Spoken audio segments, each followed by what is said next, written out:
Hello everybody and welcome to today's stock analysis video. So today I want to talk about Duolingo, which is a stock that I followed for a little while and a stock that I'm interested in buying because I do believe that this stock addresses a major need and this company is very interesting. So let me just get started with this analysis video. So what is Duolingo? Well, Duolingo is an app where you can learn another language, a language different from your own. And they really place themselves within the idea of education, typically prior to university type of education. So they're disrupting a fairly large sector, and they could also be seen as an app where the need for tutoring, for example, is disrupted. So this is a pretty major mega trend, the digitalization of education. What is their business model? Well, they have a freemium business model, which is the app is free with ads, but they tend to be pretty annoying ads, which means that a lot of people decide to pay for a inexpensive monthly subscription to remove the ads and get more options. So it's a freemium model. You can try the app for a few months or for a very, very long time. And if you really don't like ads, you pay, and it's pretty inexpensive. So very much like the way YouTube works and the way pricing of YouTube works. And what I can say about the app is that it's a pretty addictive app, but it uses addiction tactics like you get coins if you do well, you get points, you get reinforcement, you can see your friends' scores, you can play against friends. It uses all of these addictive tactics of social media, but it places them within an educational context to improve learning. And so, lastly, they see themselves as much bigger than a language app.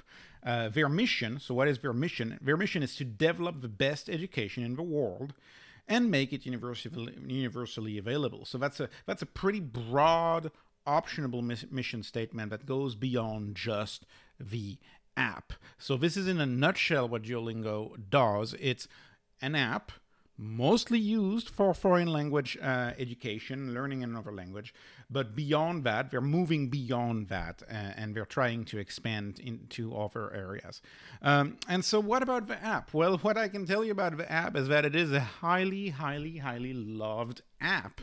It's actually number one in the education app on both Android and on Apple. They are number one in education for both apps. And Google Play, which shows download numbers, we can see that the app has been downloaded more than 100 million times on Google Play. And they have more than 500 million active users on both platforms. So Duolingo is a loved app, and there's no denying that they have a lot of followers really, really loving Duolingo. Duolingo has a lot of optionality, as their mission statement outlines. So, of course, there's a lot of optionality in that a lot of people want to learn a lot of different languages. And so these are some of the languages that they cover. And you can see that it's pretty wide. And, of course, every time they add more languages, you can see this as them expanding their market. And there's, thousands of languages technically around the world, maybe more than 100 main languages. So the more languages they add, the more customers you're going to have for this app. But then language, and this is as far as the name of the companies goes, language could mean different things. And for example, one could see math or coding or computer science as a type of language. Well, that could potentially be added in the future, and you could learn, say, coding with Duolingo.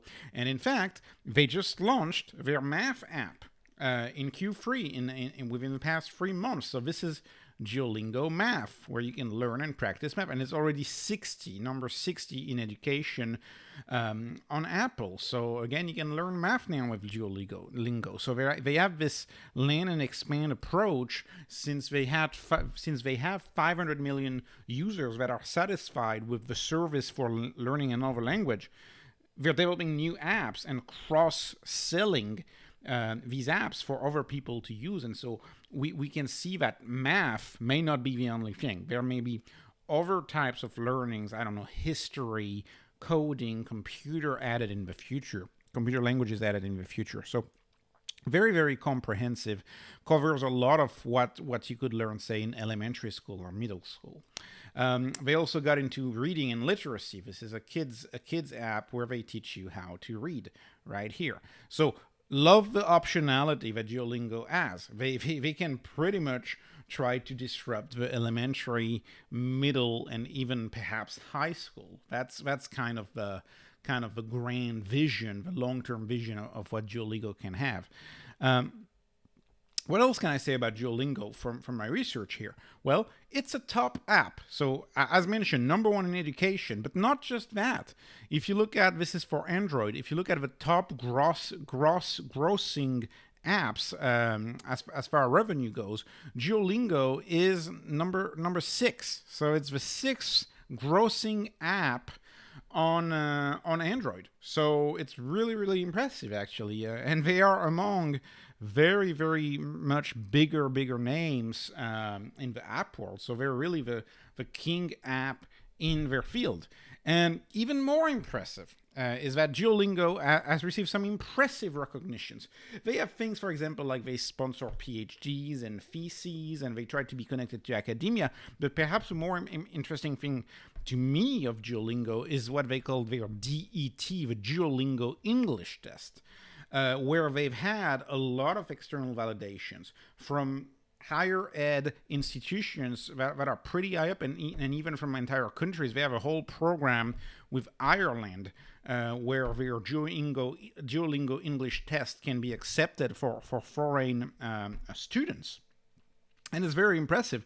They've partnered with 3,800 higher education programs for their test, available without a testing center, online on the app, 24 hours for only $49.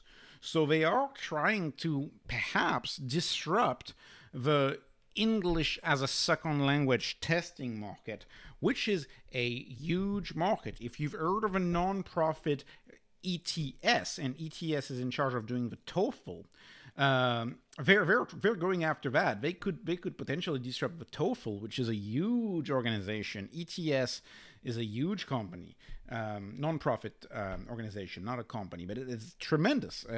And when you look at the number, it's about $300 to get the TOEFL. And most universities in the US, for example, require the TOEFL for foreign students. Well, what if going forward, these institutions who really, really care about inclusion, what if these institutions decide to go with a Duolingo English test instead of the TOEFL?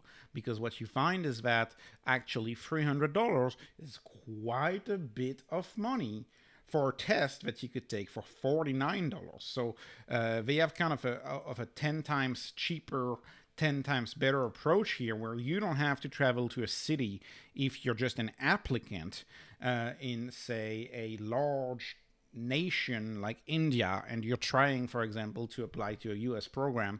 You may find it very, very, very, very valuable and disruptive to take a test on your app, as opposed to actually driving or taking the train 2 or 3 hours to a testing center just to take a $300 TOEFL, which may be a small fortune in your country. So I actually think their Duolingo English test is very impressive, and it's a sign of validation from academia, which is surprising to say the least, that academia would validate an app like Duolingo. So Duolingo clearly has a lot of traction going for it, and a lot of things going for it. So let's look at the numbers now. How do the numbers add up for Duolingo? Well, they've had impressive revenue growth, 51% from Q3 2022 to Q3 2021. So 51% revenue growth is very impressive. Most of their revenue, I would argue, is higher quality than ads. It's less volatile, right? If you have subscription revenue, it's way less volatile than advertising revenue. And so about 75% of the revenue is recurring subscription revenue. The rest is ads. They make way less on ads than they do on subscriptions. So I really, really like that. let's look at some of the headwinds of their revenue. Well, they have competition. Babbel is a well-known competitor of Duolingo, although they are not number one. Duolingo is number one in this area, and there's also always the threat of competition from, say, Android and Apple. What prevents Android or Apple to release an app to do that? And I don't think they would, because they probably have enough antitrust worries. There's always issues when the owner of a marketplace pushes their own app, but this is always a debate that you hear whenever you have an app sold on a marketplace owned by someone who could potentially be your competitor. So there's definitely competition. But they are slowly building moats. I see two moats for Duolingo. First of all, there's no denying that they have a brand. I mean, most of you watching this video have probably heard of Duolingo. I've probably had friends who've used Duolingo. So the brand is slowly building. And then they have network effects, which I find very interesting. With the gamification, where you can have friends and you can have challenges with your friends. And so if your friends are on Duolingo, there's a lot of rapport that you build playing this game with your friends as a community. So that creates a network effect, very much like a social media. So I really like those two modes, but they're minor modes for now. There's no denying that they're minor modes. It's an app, after all. You're investing in an app. I don't see any concerning concentration. And then lastly, the macro sensitivity to me is very, very tiny. It's about $10 a month to get access to Duolingo Premium, where you really get to learn a language. That's less. Yeah, I mean, twice as little as a Netflix subscription.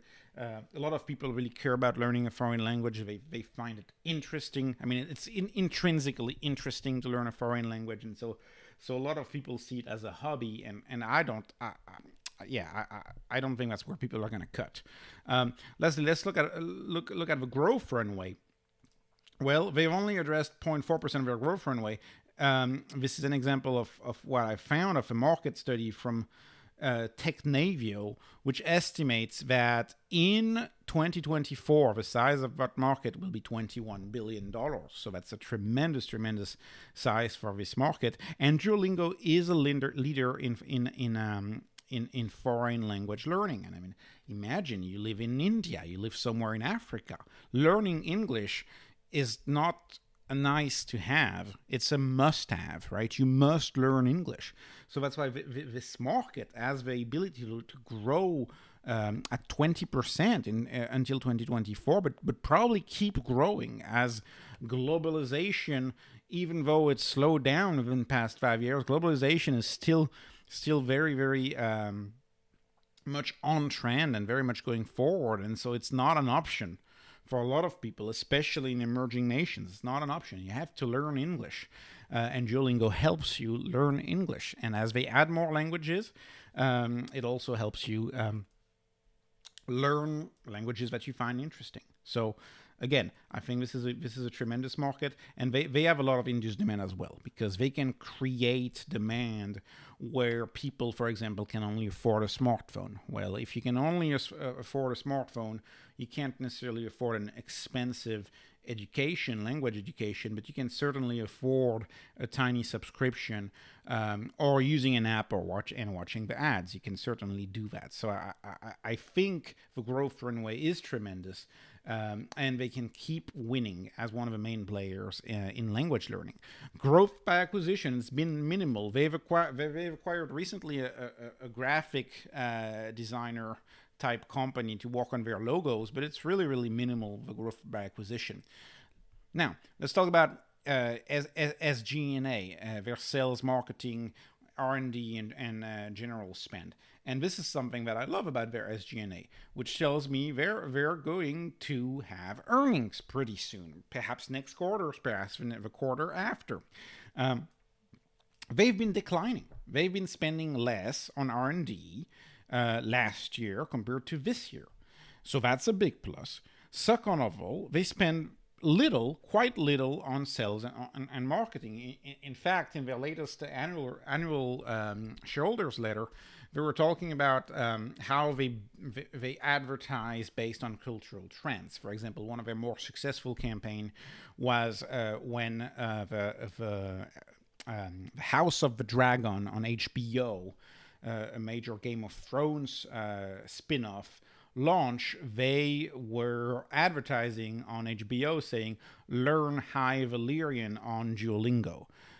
So they can, you can see a future where they can target app users and have you learn fictional languages. And so they were saying they had a huge return on spend on marketing campaign.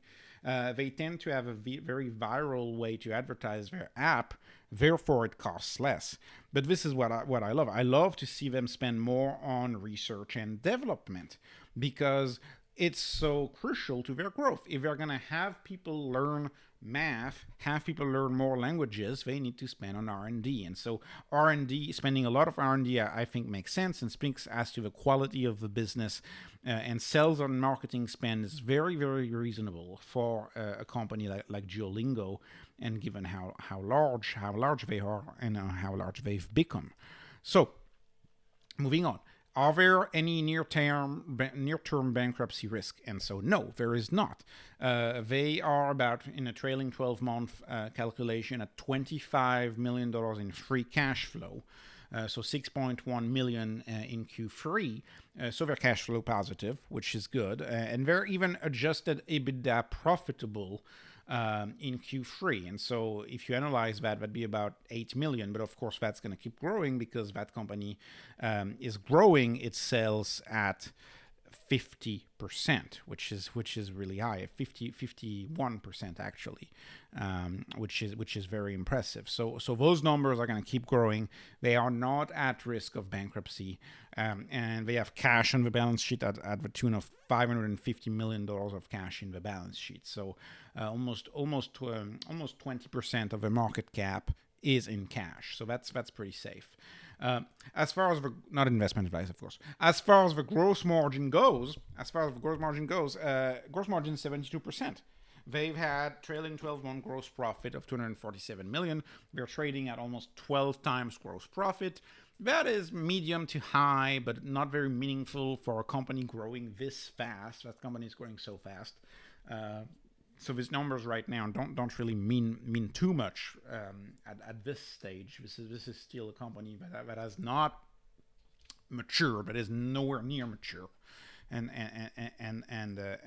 so that's good. That's good that they have such high margins. The debt, no debt at all whatsoever. The company is anti-fragile, so we love that. I love to not see any debt. The dilution has been high when they went public, of course, as is usually the case. But the share dilution has gone down, and so it's fairly typical. They have about 5% a year of growth in shares, which is really not meaningful. And again, stock-based compensation, I do not believe is always bad. You want the employees to be very, very committed to the company. And so if they get some of their pay in stock, I believe that to be a good thing because you create insiders. It can't be too crazy, of course, but you create insiders when you give stock as compensation. Insider ownership is very high. We love to see that. And the company is founder-led. Lastly, revenue per employee is $563,000 per employee. So this is a very, very productive company, which is very important in software. You need to have companies that are productive. This is a very productive company, and we can see that when we look at the gross margin. What about the stock price? Well, from its peak in September of 2021, so we have to go far back quite a bit, it's down 50% from the peak. Yet the company is still growing at 50%.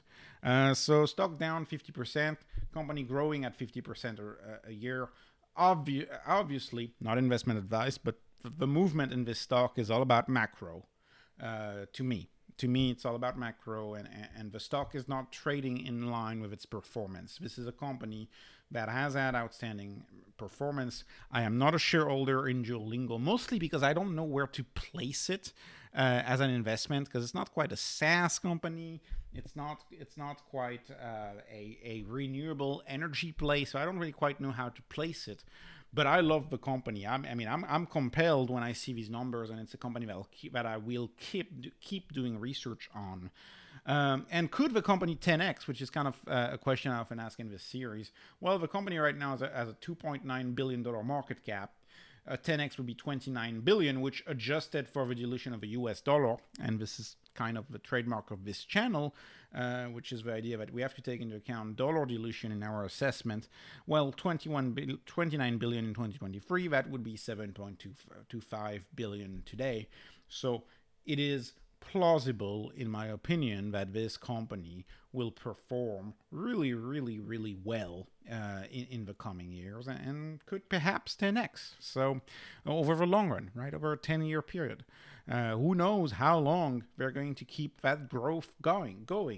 If they keep expanding in new areas of learning, if they keep adding languages, I could see growth being sustained for quite a while, perhaps not at 50%, but you can still grow double digits in revenue for a long while. This is obviously not investment advice, and I'll just end quickly with this last slide. They've only addressed, like I said, 0.4% of the language learning market. We're not even talking about math. We're not even talking about things like reading, things like children's education. This $21 billion is just the size of the online language learning market. So this company, I would argue, is at the very, very early stages of its growth, and it's free cash flow positive. It has a lot of cash on the balance sheet, very high growth, very well managed company, and very, very impressive company, which again, in this macro environment, this type of company is not loved. But that's the type of company that I love, and that's the type of company that I believe will perform really, really well going forward. Not investment advice. This is just entertainment only. Thank you for your support. Thank you for watching. Don't forget to like the video and subscribe to my channel. It really helps me out. Thank you. And if you can follow me on Twitter, I am available on Twitter at @beatvidnamider. Thank you so much, and have a great day.